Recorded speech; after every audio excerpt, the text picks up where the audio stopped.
அனைத்துலக உயிரோடை தமிழ் ILC தமிழ் உயிரோடை தமிழில் அன்பர்களே, உலக நகர்வுகள் வாரந்தோறும் இடம்பெறும் உலக நகர்வுகள் நிகழ்ச்சியில் பிரித்தானியாவிலிருந்து போரியல் ஆய்வாளர் அருஸ் அவர்கள் இணைந்து உலக நகர்வுகளை அவதானித்து உயிரோடை தமிழ் உறவுகளுக்கு எடுத்து வரும் நிகழ்ச்சியாக ஒவ்வொரு செவ்வாய் உலக நகர்வுகள் நிகழ்ச்சி இடம்பெறுகின்றது.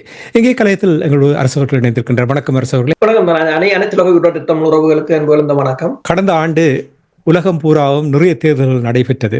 60க்கும் மேற்பட்ட நாடுகளில் தேர்தல் நடைபெற்றது. நீங்கள் அப்பொழுது கூறினீர்கள் 2024 ஆண்டு ஒரு தேர்தல் ஆண்டாக அமைந்திருக்கின்ற என்று நீங்கள் கூறினீர்கள். இப்போ 2025 எடுத்து பார்க்கும் பொழுது ஜெர்மனியுடைய தேர்தல், அதாவது ஒரு ஸ்னாப் எலெக்ஷன், உடனடியாக கொண்டு வரப்பட்ட ஒரு தேர்தலாக இந்த தேர்தல் இடம்பெற்றிருக்கின்றது. இந்த தேர்தல் உங்களுக்கு தெரியும், பிரான்சிலும் கூட இதற்கு முன்னதாக தேர்தல் நடைபெற்றது. எல்லாமே இப்போ ஐரோப்பிய ஒன்றியத்தை பொறுத்த மட்டில் ஒரு சிக்கலை கொண்டு வருகின்ற ஒரு நிலைமையை ஏற்படுத்தி இருக்கின்றது போல் தெரிகின்றது. ஜெர்மனியில் வலிமையாக எதிர்பார்க்கின்ற கட்சிகள், ஒரு கூட்டாட்சியாக இருந்தாலும் எதிர்பார்க்கின்ற கட்சிகள் பதவிக்கு வந்து விடுவார்கள்.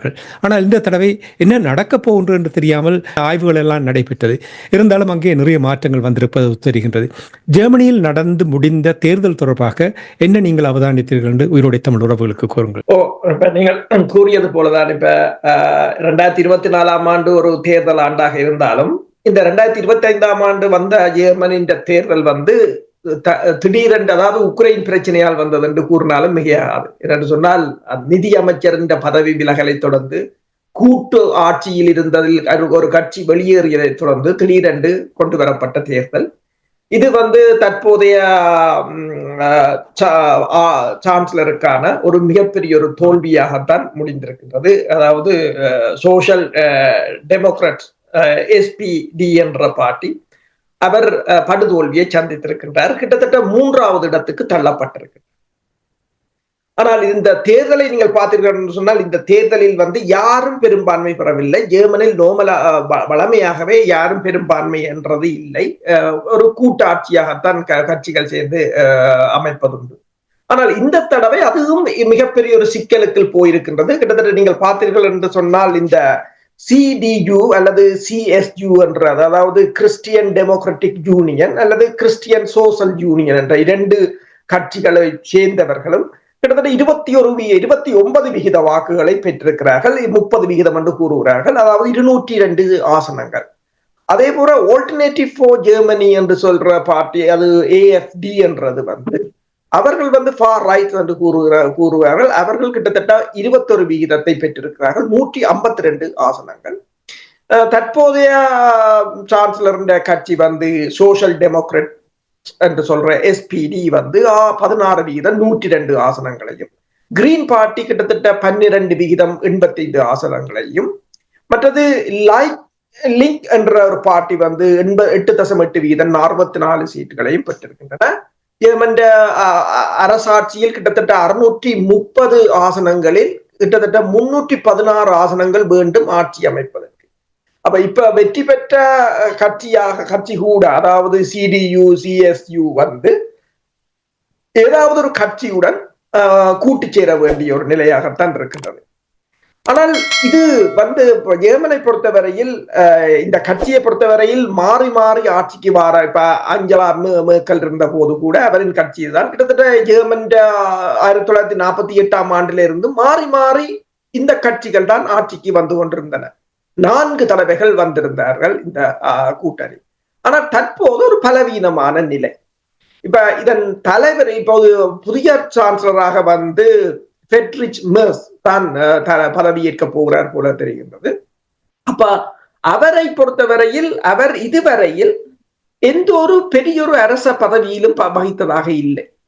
அவர் இந்த பிளாக் ராக் என்ற அமெரிக்காவின் மிகப்பெரிய ஒரு முதலீட்டு நிறுவனத்தில் ஜெர்மன் பிராந்தியத்துக்கான சூப்பர்வைசரி போர்ட் சேர்மனா இருந்திருக்கிறார். 2016 ஆண்டுல இருந்து 2020 ஆண்டு வரையில். அது மட்டுமல்லாத ஒரு பிசினஸ் லோயர். நீங்கள் இதை பார்த்தீர்கள் என்று சொன்னால், இங்கேயும் அதாவது அமெரிக்காவில் ஏற்பட்டது போன்ற ஒரு வர்த்தக சமூகம், ஒரு தொழில், ஒரு என்னன்னு சொல்ல, ஒரு முதலாளி தான் ஆட்சியை கைப்பற்றி இருக்கின்றார் என்னும் போது ஜெர்மனை பொறுத்தவரையில் ஒரு மிகப்பெரிய ஒரு மாற்றமாகத்தான் இந்த தேர்தல் இந்த முடிவுகளை பார்க்கிறார். இப்பொழுது ட்ரெண்ட் நடக்கின்ற முறைகளை பார்த்தால் அரசியல்வாதிகள் இல்லாமல் வியாபாரிகள் தான் நாடுகளை ஆளுகின்ற ஒரு நிலைமை வந்திருக்கின்ற நீங்கள் கூறுகிறீர்கள் என்ற 2-3 கேள்விகள் இருக்கின்றது. இப்போ நீங்கள் ஆங்கலா மேர்க்கலை பற்றி கூறினீர்கள். ஆங்கலா மேர்க்கல் கிட்டத்தட்ட நினைக்கிறேன் 10-12 வருடங்களாக ஒரு திடமான அரசாங்கத்தை, ஜெர்மனியில் தொடர்ச்சியாக எப்பொழுதுமே கோலிஷன், அதாவது கூட்டாகத்தான் அரசாங்கத்தை அமைப்பார்கள். ஆனால் ஆங்கலா மேர்க்கல் அவர்கள் இருக்கும் பொழுது ஒரு திடமான அரசாங்கத்தை வழிநடத்தி கொண்டு வந்திருக்கின்றார். இப்பொழுது ஒரு திடம் இல்லாமல் போனதற்கு என்ன காரணம்? முதலாவது உக்ரைன் பிரச்சனை தான். உங்களுக்கு தெரியும், இப்போதும் இந்த சமூக வலைத்தளங்களை பார்த்தீர்கள் என்று சொன்னால் உக்ரைன் தலைவருடன் கை கொடுத்து கொண்டு இன்னொருவரும் போய்விட்டார் என்று கிராஸ் பண்ணி இருக்கிறார்கள். அவருடன் கை கொடுத்த எல்லோரும் பதவியில் இருந்து போகிறதா தான். உதாரணமாக கனடிய பிரதமராக இருக்கலாம், பைடனாக இருக்கலாம், எத்தனையோ தலைவர்கள்.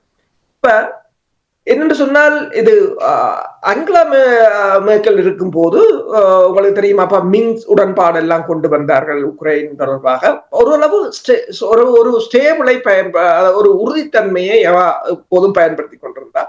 அப்ப ஒன்றைத்தான் கூறியது, இந்த போர் தொடங்கிய போதும் கூட நாங்கள் இந்த போரை தொடர்ந்து அதாவது ஆரம்பிக்க விட்டிருக்க கூடாது, ஏதோ ஒரு வகையில் தடுத்திருக்க வேண்டும் என்ற முன்னரே கூறியிருந்தார். முற்றுமுழுதாக இந்த ஐரோப்பிய ஒன்றியத்தின் பிரச்சனைகளுக்கு காரணமாக இந்த உக்ரைன் போர் தான் அமைந்து விட்டது. அந்த போர், அதாவது ஒரு ஆய்வாளர் எழுதும் போது கூறியிருந்தார், அந்த போரில் மேற்குலகமோ உக்ரைனோ வெளியேற இயலாத மாதிரியான ஒரு வியூகம் தான் இருக்கின்றது. எந்த வகையிலும் அவர்கள் வெளியேற முடியாது. இப்ப ட்ரம்ப் கூட அமைதி முயற்சியை கொண்டு வந்தாலும் ஏதோ ஒரு வகையில் அமைதி முயற்சிகளால் வெளியேற முற்படுகிறார்களே தவிர வெளியேற முடியாத வியூகமாக இருப்பதாகத்தான் கூறப்படுகிறது. ஏனென்று சொன்னால் இதில் எந்த ஒரு தரப்பு வெளியேறினாலும் அந்த உலக ஒழுங்கு மாறும் என்று கூறப்படுகின்றது. அதற்கு பிறகு வெற்றியிட்டுகின்ற தரப்பு தான் ஐரோப்பாவில் தலை தூக்கும் அல்லது ஒரு என்னென்று சொல்றது, ஆளுமை செலுத்தும் அமைப்பாக தரப்பாக இருக்கலாம் என்றதால யாரும் இந்த களமுனையை விட்டு வெளியேற வர்ற மாதிரி வடிவமைக்கப்பட்டிருக்கு. அப்ப இது தொடர்பாக பூட்டின் ஒன்றை கூட்டுறாரு என்று சொன்னால், இந்த ஐரோப்பா சொல்கின்றது அடிக்கடி உக்ரைன் சமரை நாங்கள் நிறுத்தினால் ரஷ்யா ஐரோப்பா மீது படையெடுப்பார்கள், வேறு ஐரோப்பிய நாடுகளை கைப்பற்றுவார்கள் என்று. ஆனால் அது உண்மை இல்லை. உண்மையான நிலைமை என்னென்று சொன்னால் அவர்களின் பொருளாதார வீழ்ச்சி, வாழ்க்கை தரத்தின் பாதிப்பு, இது ரெண்டையும் அவர்களால் சமாளிக்க முடியாமல் இருக்கின்றது. எனவே அதற்கு மாற்றீடாக இது போர் தொடர்பான கருத்துக்களை அவர்கள் விதைத்துக் கொண்டிருக்கிறார்கள் என்று. இப்போது பார்க்க போனாலும் இந்த மாற்றத்துக்கு நீங்கள் கேட்டது போல இந்த மாற்றத்துக்குரிய காரணம் என்று சொன்னால் ஒன்று பொருளாதார வீழ்ச்சி, அதை சமாளிக்க முடியாமல் இருக்கிறார்கள். அடுத்ததாக வாழ்க்கை தரம், மக்களின் வாழ்க்கை தரம் கடுமையாக பாதிக்கப்பட்டு கொண்டு போகுது. இப்ப புதுசாக வந்திருக்கின்ற சான்சலர் கூட என்ன சொல்லுகிறார் என்றால், எல்லை பாதுகாப்பு, பொருளாதார மீட்சி, ஜெர்மனியை மீண்டும் அனைத்துலக தரத்துக்கு கொண்டு வருவது, மற்றது அதாவது குடியேற்றவாசிகளை கட்டுப்படுத்துவது, இதனைத்தான் அவரும் முன்வைத்து வந்திருக்கின்றார். இப்ப உங்களுக்கு தெரியும், ஜெர்மன் பொருளாதார வளர்ச்சியை பொறுத்தவரை கடந்த 3 ஆண்டுகளாக மிகவும் அதாவது ஐரோப்பாவிலேயே மிகப்பெரிய பொருளாதார வல்லரசாக இருந்தது ஜெர்மன். ஆனால் இன்று ஐரோப்பாவில் மிகப்பெரிய ஒரு ரிசெஷனுக்குள்ள ஜெர்மனி தான் சிக்கொண்டிருக்கின்றது. அதற்கு இப்ப சீனாவின் வளர்ச்சி, ரஷ்யாவின் எரிபொருட்கள் இருந்து விலகியமை, மலிவான எரிபொருட்கள் இருந்து விலகியமை, அமெரிக்காவின் எக்ஸ்பென்சிவான எரிபொருட்களை வாங்கியமை, அதாவது செங்கடலில் ஏற்பட்ட பிரச்சனை என்று சொல்லி மிக மிக கடுமையான இந்த போருக்குள் சிக்கப்பட்டதால் ஐரோப்பா மிகப்பெரிய ஒரு கடுமையான நெருக்கடிக்கு சிக்கி இருக்கின்றது. அந்த நெருக்கடியின் விளைவுகளை எல்லா ஐரோப்பிய நாடுகளிலும் நீங்க தேர்தலில் பொது பார்க்கக்கூடியதாக. வெளியேறும் சான்சலர் ஒலாஃப் ஷோல்ஸ் அவர்கள் தோல்விக்கு தான் முழு பொறுப்பும் எடுக்கின்றேன் என்று கூறியிருக்கின்றார். அவருடைய தோல்விக்கு முக்கியமான காரணம் யுக்ரைனுடைய போர், அதனால் ஏற்பட்ட பொருளாதார நெருக்கடி தான் அவருடைய பின்னடைவுக்கும் காரணம் என்று நீங்கள் கூறுகிறீர்களா? உண்மைதான். ஏனென்று சொன்னால் கடந்த வருடம் டிசம்பர் மாதம் அளவில் தான் அவர் இந்த ஆட்சிக்கு மிகப்பெரிய ஒரு பிரச்சனை ஏற்பட்டிருந்தது. நிதி அமைச்சர் பதவி விலகியது. அப்ப நிதியமைச்சர் பதவி இந்த தேர்தலுமே வந்திருக்காது. இந்த தேர்தல் வந்ததுக்குரிய காரணமே நிதியமைச்சர் பதவி விலகினோன்னு நிதியமைச்சர் வேறு ஒரு கட்சியை சேர்ந்தவர். அப்ப அந்த கட்சி தனது ஆதரவை விலக்கலாம் என்ற நிலையில் தான், நம்பிக்கை இல்லா வாக்கெடுப்பை கொண்டு வர போகிறார்கள் என்ற நிலையில் தான் இந்த தேர்தல் வந்தது. இப்ப நீங்க பாத்தீங்க என்று சொன்னால், அவர் ஏன் விலகினார் என்று சொன்னால், அவர் கூறியது ஒன்றுதான், அதாவது ஜெர்மன் மக்களுக்குரிய சோசியல் டெவலப்மெண்ட்டுக்காக அதாவது மக்களுக்காக செலவழிக்கப்பட வேண்டிய நிதியை வெட்டி அதை குறைத்து அதனை இவர்கள் உக்ரைனுக்கு அனுப்புகிறார்கள் என்பதுதான் அவரின் வாதமாக இருந்தது. அப்ப அவற்ற பதவி விலகலுக்குரிய முக்கிய காரணியாக இருந்ததே இந்த உக்ரைனுக்கான நிதி உதவி. நிதி உதவி செய்வது ஜெர்மனை பொறுத்தவரை பிரச்சனை இல்லை. ஆனால் ஜெர்மன் பொருளாதாரமும் பாதிக்கப்பட்டுக் கொண்டு போகிறது. ஏனென்று சொன்னால், எரிபொருள் விநியோகத்தால் ஏற்பட்ட பாதிப்புகள், ஏற்றுமதி துறையால் ஏற்பட்ட பாதிப்புகள், வர்த்தகத்துறை என்று சொல்லி ஜெர்மன் பொருளாதாரமும் பாதிக்கப்பட்டுக் கொண்டிருக்க, அதை நிதியையும் உக்ரைனுக்கு கொடுக்க வேண்டும், ஆயுதங்களையும் கொடுக்க வேண்டும் என்ற ஒரு நிலை ஏற்படும் போது ஜெர்மனால் சமாளிக்க முடியாமல் போய்விட்டது. அப்ப நிதியமைச்சருக்கு ஓரளவு தெரிந்து விட்டது, இனிமேல் அதாவது மூழ்கிற கப்பலில் இருந்து எலிகள் ஓடுவதென்று கூறுவார்கள், அதே போன்று அந்த அரசு விழப்போவது என்னும் போது அவர்கள் வேலைக்கு தாங்கள் அதிலிருந்து வெளியேறிவிட்டார். அப்ப நீங்க பாத்தீங்கன்னு சொன்னால், அந்த ஒலாஃபின் வீழ்ச்சிக்கு முக்கிய காரணம் உக்ரைன் பிரச்சனை. இனி பதவி ஏற்க இருக்கின்ற பழமைவாத கட்சியினுடைய சான்சலராக ஃபெட்ரிக் மேர்ஸ் அவர்கள் பதவி ஏற்க இருக்கின்றார். இவர் தொடர்பாக நீங்கள் இப்பொழுது கூறினீர்கள், அவருடைய அனுபவம் பொருளாதார ரீதியில் வியாபார துறையினூடாகத்தான் அவருடைய அனுபவம் இருக்கின்றது என்று நீங்கள் கூறினீர்கள். ஜெர்மனியை பொறுத்த மட்டில் தற்பொழுதுள்ள நிலை, இப்போ நீங்கள் கூறினீர்கள் 3 ஆண்டுகளுக்கு மேல் அவர்களுடைய பொருளாதார வளர்ச்சியை காண முடியாமல், அதாவது ரிசெஷன், வளர்ச்சி இல்லாமல் மைனஸுக்கு போய்கொண்டிருக்கின்ற நிலைமையை இப்பொழுது அந்த நாட்டுக்கு பொருளாதார நிபுணத்துவம் பெற்றவர் தலைமை தாங்குவது சாதகமான ஒரு சூழலை ஏற்படுத்தி இருக்கின்ற நீங்கள் நம்புகிறீர்களா? உண்மைதான். அப்ப சாதகமான சூழலாகத்தான் அதனை பார்க்க வேண்டும். என்னென்று சொன்னால், இப்ப உங்களுக்கு தெரியும், கடந்த ஆண்டு ரஷ்யாவின் அதிபர் பாதுகாப்புத்துறை அமைச்சராக ஆண்ட்ரி பெலோசோவ் அவர்களை நியமித்திருந்தார்.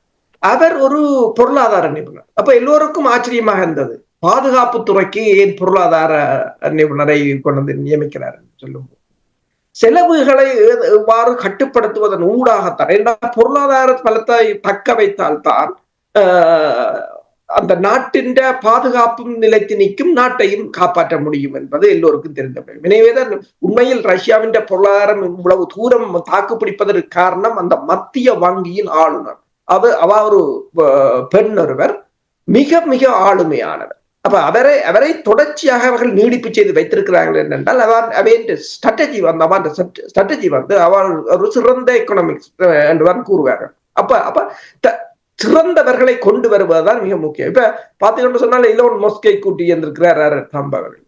என்று சொன்னால் எஃபிஷியன்சி ஒரு டிபார்ட்மெண்டே திறந்திருக்கிறார்கள், எவ்வளவு வினைத்திறன் உள்ளதாக இந்த அரசு செயற்பட வேண்டும்.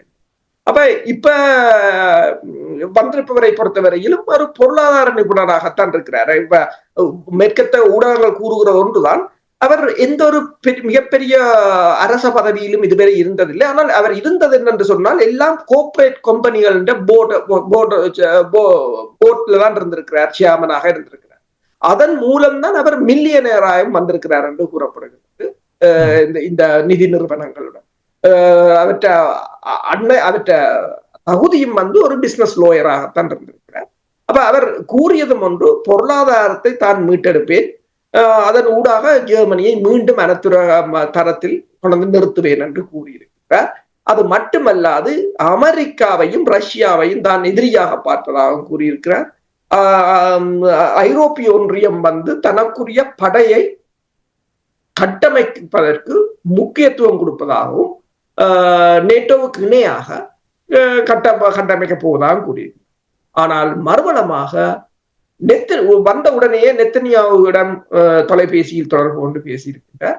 அவரை அங்கு வர சொல்லி கூறியிருக்கிறார். அப்போதுதான் ஒரு கேள்வி எழுகின்றது, அப்படி என்று சொன்னால் ஜெர்மனின் புதிய அதிபரும் ஐசிசியை புறந்தள்ளுகிறாரா என்ற கேள்வியை அனைத்துலக ஊடகங்கள் எழுப்பியிருக்கின்றன. என்னும் போது இந்த அனைத்துலக அமைப்புகள் மெல்ல மெல்ல தகர்ந்து போகின்றன. இந்த வர்த்தகர்களின் ஆட்சியின் போனால் மெல்ல மெல்ல இல்லாது போற ஒரு சூழ்நிலை தான் காணப்படுகின்றது. அதாவது இந்த அனைத்துலக அமைப்புகளை புறந்தள்ளினாலும் தங்கள் நாட்டின் பொருளாதாரம் மக்களை காப்பாற்றுவதென்ற ஒரு தேசியவாதம் நீங்க பாத்தீங்கன்னு சொன்ன எல்லா நாடுகளிலும் இப்ப மேற்கத்திய நாடுகளில ஒரு தேசியவாதம் மெல்ல மெல்ல தலை தூக்கி கொண்டு வருகின்றது. எங்கள் நாடு, எங்கள் மக்கள், எங்கள் பொருளாதாரம் என்ற ஒரு நிலைக்கு போய்கொண்டிருக்கிறார். தேசியவாதத்துக்கு ஒரு முக்கிய காரணம் அகதி தஞ்சம் கோரி வருபவர்களுடைய வருகை அதிகரித்திருப்பது இந்த தேசியவாதத்தை தூண்டிவிட்டிருக்கிறதா? 2015 நீங்கள் பாத்தீங்கன்னா சொன்னால் அங்கலா மேர்க்கல் கிட்டத்தட்ட 1 மில்லியன் மக்களை உள்வாங்குவதற்கான திட்டத்தை முன்வைத்திருந்தார். இப்ப இவர்கள் ஏன் பெருமளவில் எடுத்தார்கள் என்று சொன்னால் அந்த மக்கள் சும்மா வரவில்லை. இந்த நாட்டின் பொருளாதாரத்தை கட்டியெழுப்புவார்கள். வைத்தியர்களாக இருக்கலாம், தொழில்நுட்பவியலாளர்களாக இருக்கலாம், பொறியியலாளர்களாக இருக்கலாம். இப்ப அமெரிக்காவிலும் நீங்கள் பார்த்தீங்கன்னு சொன்னால் சுந்தர் பிச்சையை பொறுத்தவரை அவர் ஒரு இந்தியராகத்தான் இருக்கிறார். பெருமளவான செல்வந்தர்கள், பெருமளவான தொழில்துறையில் இருப்பவர்கள், கணனித்துறையாக இருக்கலாம், வெளிநாட்டவர்களாகத்தான் இருக்கிறார்கள். முன்னர் 11% இந்தியர்கள் தான் அமெரிக்காவின் சாப்ட்வேர், அதாவது மென்பொருள் துறையில் இருந்தவர்கள். இப்போது அவர்களுடைய தொகை 7% இருக்கிறது. சீனாவை சேர்ந்தவர்களின் தொகை 12% உயர்ந்திருக்கு. அப்ப அவர்கள் தான் சிரியாவில கடந்த வருடம் ஆட்சி மாற்றம் ஏற்பட்ட போது ஜெர்மனியில் இருந்து ஒருவர் எழுதியிருந்தார், ஜெர்மனியை சேர்ந்தவர்.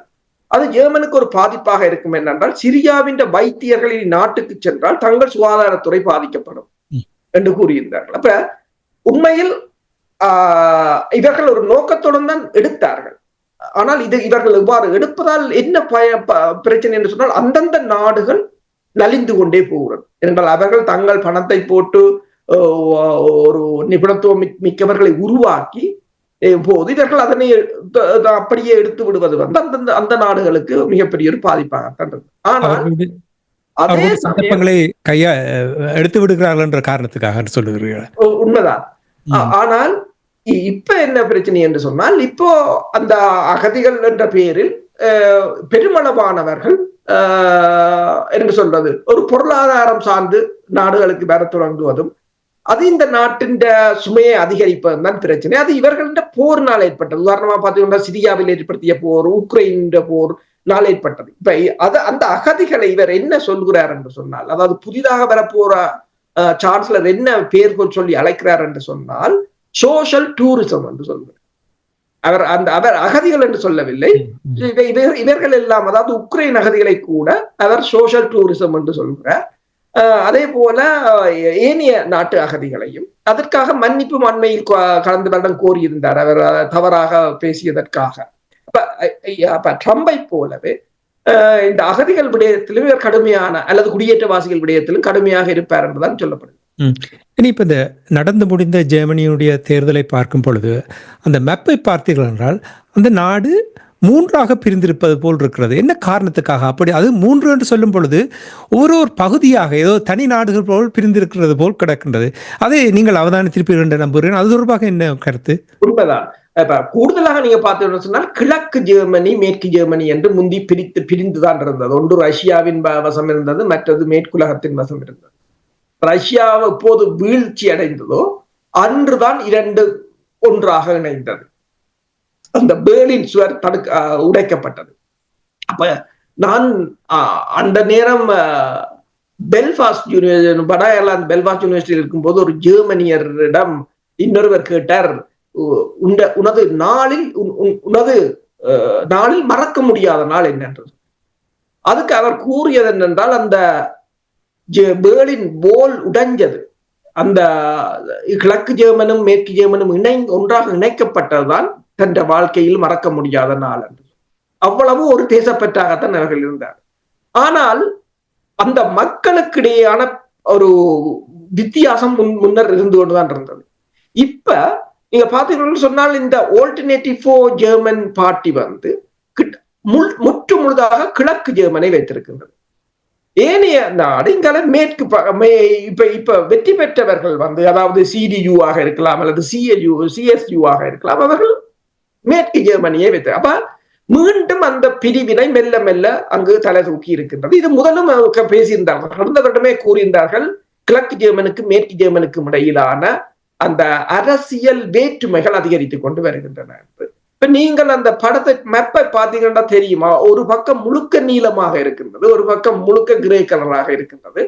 அப்ப அதுக்கு இன்னொரு காரணம் என்னன்னு சொன்னால், இந்த கிழக்கு ஜெர்மனியில் இருக்கிற வெற்றி பெற்ற AfD என்ற கட்சிக்கு ரஷ்யா முழு ஆதரவையும் வழங்கியிருந்ததாக கூறப்பட்டிருந்தது. அதாவது ரஷ்யா இந்த ஜெர்மன் தேர்தலில் தலையிடுகிறது என்று குற்றச்சாட்டை முன்வைத்திருந்தார். அதை ரஷ்யாவின் வெளிவார பேச்சாளர், நாடாளுமன்ற பேச்சாளர் பெஸ்கோவ் வந்து மறுத்திருந்தார். ஆனால் அண்மையில் உங்களுக்கு தெரியும், இலோன் மஸ்கும் இந்த கட்சிக்கான ஆதரவை வழங்கியிருந்தார். அந்த கட்சியின் தேர்தல் பிரச்சாரத்தில் இலோன் மஸ்க் வந்து காணொலியில் உரையாற்றிய சம்பவமும் கடந்த வருடத்தின் இறுதி பகுதியில் இடம்பெற்றதை நாங்கள் பார்க்கக்கூடியதாக இருந்தது. இப்ப இரண்டு பிரிவாக ஜெர்மன் ஒரு அரசியலில் இரு துருவங்களாக நிற்கிறார்கள். இரண்டு கட்சிகளும் வெவ்வேறு கொள்கைகளுடன் இருப்பது. இப்ப உதாரணமா பாத்தீங்கன்னா AfD கட்சி வந்து முற்று முழுதாக உக்ரைனுக்கான உதவியை எதிர்க்கின்றது, போருக்கு எதிராக நிற்கின்றது. ஆனால் இப்போது வெற்றி பெற்ற CDU and CSU வந்து முற்று முழுதாக உக்ரைனுடன் நிற்கின்றது, அமெரிக்காவுக்கும் ரஷ்யாவுக்கும் எதிராக நிற்கின்றது. அப்படின்னா கிழக்கு ஜெர்மனி புட்டின் அவர்களுக்கு விசுவாசமாக செயல்படுகிறார்களா? உண்மைதான். புட்டின் அவர்களுக்கு விசுவாசமாகத்தான் அவர்களுடைய கருத்துக்களும் இருந்தது முற்று முழுதாக. ஆனால் இப்போது அந்த தேர்தல் முடிவுகளும் அதைத்தான் காட்டியிருக்கின்றது. உதாரணமா பாத்தீங்கன்னு சொன்னால், இவர்கள் வந்து 300 மேற்கு ஜெர்மன்ல 202 ஆசனங்களை பெற்றிருக்கிறார். ஆனால் அவர்கள் 152 ஆசனங்களை பெற்றிருக்கின்றனர். கிட்டத்தட்ட ஒரு 50 ஆசனங்கள் வேறுபாட்டில் தான் இரண்டு கட்சிகளும் வெற்றியிட்டு. இனி ஆட்சி யார் அமைப்பதாக இருந்தாலும் வேற கட்சிகளின் ஆதரவுகள் தேவை. பிளவுகளை இப்ப நீங்கள் ஜெர்மனியில் இருக்கின்ற எல்லாமே கூறினீர்கள். உங்களுக்கு தெரியும், சமீபத்தில் பிரான்சில் நடந்த தேர்தலில் நடந்த பிளவுகள். அப்ப இந்த சின்ன சின்ன பிளவுகள் ஒரு பெரிய ஒரு பிளவை ஏற்படுத்த போகின்றது என்று சிந்திக்க தோன்றுகிறது. நான் கூறுவது வந்து ஐரோப்பிய ஒன்றியம். உங்களுக்கு தெரியும், ஐரோப்பிய ஒன்றியத்தை பொறுத்த மட்டில் அமெரிக்கா அதை விரும்பாத ஒன்றியமாக பார்க்கின்றது. நேற்று பிரான்சினுடைய அதிபர் இமானுவேல் மேக்ரான் அவர்கள் வாஷிங்டன் சென்றிருக்கின்றார். அங்கே டொனால்ட் ட்ரம்ப் அவர்களை சந்தித்திருந்தார். அங்கே ஊடக சந்திப்பு நடைபெற்றது. அவர்களுக்கிடையில் அவர்களுடைய உடல் மொழியை பார்க்கும் பொழுது நெருங்கிய நண்பர்கள் போல் அவர்கள் கையை எல்லாம் குலுக்கி கையை பிடித்து வைத்துக் கொண்டெல்லாம் இருந்தார்கள். நான் அவதானித்த விடயம் என்னவென்றால், டொனால்ட் ட்ரம்ப் அவர்களை பொறுத்தமட்டில் ஐரோப்பிய நாடுகள் இருக்கின்ற ஒவ்வொரு நாடுகள் மீதும் குறிவைத்து தனித்தனியாக அவர்களை கையாளுகின்ற ஒரு தன்மை, அந்த கையாளுகின்ற தன்மையின் ஊடாக இந்த ஐரோப்பிய ஒன்றியத்தை உடைத்து விடலாம் என்று கங்கணம் கட்டி இருப்பது போல் தெரிகின்றது. இதில் ஏதாவது உண்மை இருக்கிறதா? அவ்வாறான ஒரு வழியில் தான் அவர் தன்னுடைய காய்களை நகர்த்துகிறாரா? உண்மைதான். என்று சொன்னால், ஐரோப்பாவை அமெரிக்கா எதிரியாக பார்க்கின்றது என்ற மனநிலை வந்திருக்கின்றது. அதற்கு இரண்டு காரணங்கள். ஒன்று, ஐரோப்பா பொருளாதாரத்தில் அமெரிக்காவை முந்திவிடக் கூடாது என்பதில் அமெரிக்கா கவனமாகத்தான் இருந்தது. இப்ப யூரோ என்ற நாணயம் உருவாகியதும் அமெரிக்காவின் டாலருக்கான ஒரு அச்சுறுத்தலாகத்தான் பார்க்கப்பட்டது. என்னென்னு சொன்னால், அதற்கு முன்னர் உங்களுக்கு தெரியும், அமெரிக்காவின் டாலர் அந்நிய கையிருப்பில 90% இருந்தது. இப்போது கிட்டத்தட்ட 55% குறைந்திருக்கின்றது, இந்த உக்ரைன் சமருக்கு பிற்பாடும். அப்ப இப்ப நீங்கள் பாத்தீங்கன்னு சொன்னால், இந்த ஜெர்மன்ல கட்சி வெற்றி பெற்ற பின்னும் ட்ரம்ப் அனுப்பியிருக்கிற செய்தி என்று சொன்னால், great day for the Germany என்று சொல்லி இருக்கிறார். இதுவரையிலும் காமன் சென்ஸ் இல்லாமல் ஆட்சி செய்தவர்களை மக்கள் வீட்டுக்கு அனுப்பியிருக்கிறார்கள் என்றும் அவர் அதில் எழுதியிருக்கிறார். எந்தவித காமன் சென்ஸும் இல்லாமல் ஆட்சி அமைத்தவர்கள். இது அமெரிக்காவில் ஏற்பட்ட ஒரு மாற்றம் போல என்றும் சொல்லியிருக்கிறார். ஏற்கனவே ஐரோப்பாவுக்கு மிகப்பெரிய பிளவுகள் உங்களுக்கு தெரியும். உக்ரைன் போரின் போது கூட பார்க்கலாம், ஸ்லோவாக்கியாவோ அல்லது ஹங்கேரியோ இவர்களுக்கான ஆதரவுகளை கொடுக்கவில்லை. இப்போது பிரான்சின் அதிபருடன் அமெரிக்க அதிபர் தனது நெருக்கத்தை கூட்டியிருக்கின்றார். என்றால் பிரான்ஸ் அதிபர் போனதுக்குரிய காரணம் என்னென்று சொன்னால், உங்களுக்கு தெரியும், முன்னர் ஆஸ்திரேலியா வந்து பிரான்சிடமிருந்து டீசலில் இயங்கும் நீர்மூழ்கிகளை வாங்குவதற்கு ஒப்பந்தம் செய்தது. அதை நிறுத்தி அமெரிக்காவும் பிரித்தானியாவும் இணைந்து அந்த கிட்டத்தட்ட $30 பில்லியன் பெறுமதியான அந்த உடன்பாட்டை மீறி அவர்கள் அணுசக்தியில் இயங்கும் நீர்மூழ்கி கப்பல்களுக்கான ஓர்டரை வழங்கியிருந்தார். அப்போது ஒரு பிளவு ஏற்பட்டது. பிறகு நீங்க பாத்தீங்கன்னு சொன்னா, இந்தியாவை பொறுத்தவரை ரஃபேல் விமானங்கள் என்று சொல்லி பிரான்சிடம் இருந்துதான் பெருமளவான ஆயுதங்களை வாங்கி கொண்டது. இப்ப மோடி அவர்கள் போன போது நீ F-35 தான் வாங்க வேண்டும் என்று ட்ரம்ப் கூறி கிட்டத்தட்ட $20 பில்லியன் பெறுமதியானதை தலையில் கட்டிவிட்டார். வாங்க வேண்டும். அப்ப அவர்கள் அங்கு வாங்கும் போது இங்க பிரான்சின் ஆயுத விற்பனை வீழ்ச்சி அடையும். அப்ப இதை பிரான்ஸ் எனக்கு ஒரு அச்சுறுத்தலாகத்தான் பார்க்கிறது. அப்ப தொடர்ச்சியாக அமெரிக்காவுக்கு எதிராக நின்றால் அமெரிக்கா தனது வர்த்தக நலன்களை மெல்ல மெல்ல தனக்குள் உள்வாங்கும். என்றால் அமெரிக்கா சொல்லும் போது இப்ப இந்தியாவை பொறுத்தவரை அமெரிக்காவோ பிரான்ஸோ என்றால் அமெரிக்காவிடம் போடுவார்கள். அப்ப அப்படி ஒரு நிலை. அப்ப ஏதோ ஒரு வகையில் பிரான்ஸ் அமெரிக்காவுடன் ஏதோ ஒரு வகையில் பணிந்து போக வேண்டிய ஒரு நிலை. இதைத்தான் புட்டின் கடந்த வருடம் இறுதியில் சொல்லி இருந்தார். நீங்க அவர் தான் கூறி இப்ப எல்லா மேற்குலக ஊடகங்களும் அதனை போடுகின்றது. நீங்க அவர் ஒன்றுதான் கூறினார், நீங்கள் கொஞ்சம் பொறுங்கோ, ஜனவரிக்கு பிறகு இந்த ஐரோப்பிய ஒன்றியம் வாளை சுருட்டி கொண்டு அமெரிக்காவின் காலடியில் இருக்கும். இதைத்தான் கூறியிருந்தார் அவர் தான் கூறியிருந்தார். அதே போன்றுதான் இப்போது மேக்ரோனை கூப்பிட்டிருக்கிறார். மேக்ரோன் அங்கு போயிருக்கிறார். இனி மேக்ரோன் ஏதோ ஒரு வகையில் ட்ரம்புக்கு ஒத்துழைக்க வேண்டும். மேக்ரோன் ட்ரம்புக்கு ஒத்துழைப்பார் என்று சொன்னால் அது உக்ரைன் பிரச்சனையில் மிகப்பெரிய ஒரு பாதிப்பை, அதாவது ஐரோப்பிய ஒன்றியம் இப்போதும் சொல்கிறார்கள் என்னென்று சொன்னால் உக்ரைனுக்கு ஆதரவை கொடுப்போம், தொடர்ந்து போராட வேண்டும், பாதுகாப்பை உறுதிப்படுத்துவோம் என்றெல்லாம் கூறுகிறார்கள். ஆனால் எவ்வாறு என்றது ஒரு பெரிய கேள்வி. எவ்வாறு உதாரணமா பார்த்தீங்கன்னு சொன்னால் ஸ்டாமர் கூட சொல்லியிருந்தார் பிரித்தானியாவின் ராணுவத்தை அனுப்புவோம் என்று சொல்லி. ஆனால் எவ்வாறு அனுப்புவது அல்லது அதற்குரிய பலம் இவர்களிடம் இருக்கிறதா என்ற பிரச்சனை இருக்கிறது. அமெரிக்காவை எதிர்த்து இவர்கள் உக்ரைனை காப்பாற்றலாமா என்ற சிக்கல் இருக்கு. இப்ப மக்ரோன் போன நோக்கம் என்னன்னு சொன்னால் இந்த விடயத்துல அமெரிக்க அதிபரின் போக்கை மாற்றலாம் என்று. ஆனால் நீங்கள் என்ன யோசிக்கிறீர்கள், யார் மாறுவார்கள் என்று? இவரைத்தான் அவர் மாற்றுவார். அதுதான் உண்மைதான். சின்ன பின்னமாக இருக்கின்றது இப்பொழுது இருக்கின்ற நிலைமை என்பதை கூறிக்கொண்டு ஜெர்மனியினுடைய தேர்தல் தொடர்பாக, அந்த நாட்டினுடைய நிலைமைகள் தொடர்பாக, பொருளாதார நிலைமைகள் தொடர்பாக எவ்வாறு அந்த மக்கள் பிரிந்த நிலையில் இருக்கிறார்கள் என்ற விடயங்களை உயிரோடை தமிழ் உறவுகளோடு பயந்து கொண்டமைக்காக உயிரோடை தமிழ் அன்பர்கள் சார்பாக நன்றி கூறிக்கொண்டு இன்னும் ஒரு நிகழ்ச்சியில் இணைந்திருப்போம். அதுவரைக்கும் நன்றி, வணக்கம் அரசர்களே. நன்றி. எமது பார்வையாளர்களுக்கு வணக்கம். மக்களின் குரலாய் ஓங்கி ஒலிக்கும் இலக்கு மின்னிதழ் மற்றும் உயிரோடை தமிழ் வானொலி ஆகிய இவ்விரு ஊடகங்களும் உங்களைப் போன்ற எமது நேயர்கள் நண்பர்களின் ஆதரவிலேயே இயங்கி வருகின்றன. மிக குறைந்த வளங்களுடன் பல இடர்கள் மற்றும் தடைகளை தாண்டி பயணிக்கும் எமது ஊடகங்களின் பணிகள் மேலும் வளர உங்களால் முடிந்த நிதி உதவியை வழங்கி இன்னும் காத்திரமான செயற்பாடுகளை முன்னெடுக்க உதவுமாறு மிகவும் பணிவன்புடன் வேண்டி நிற்கின்றோம். உங்கள் பங்களிப்பு உங்களின் உரிமை குரலாய் ஓங்கி ஒலிக்கும். நன்றி.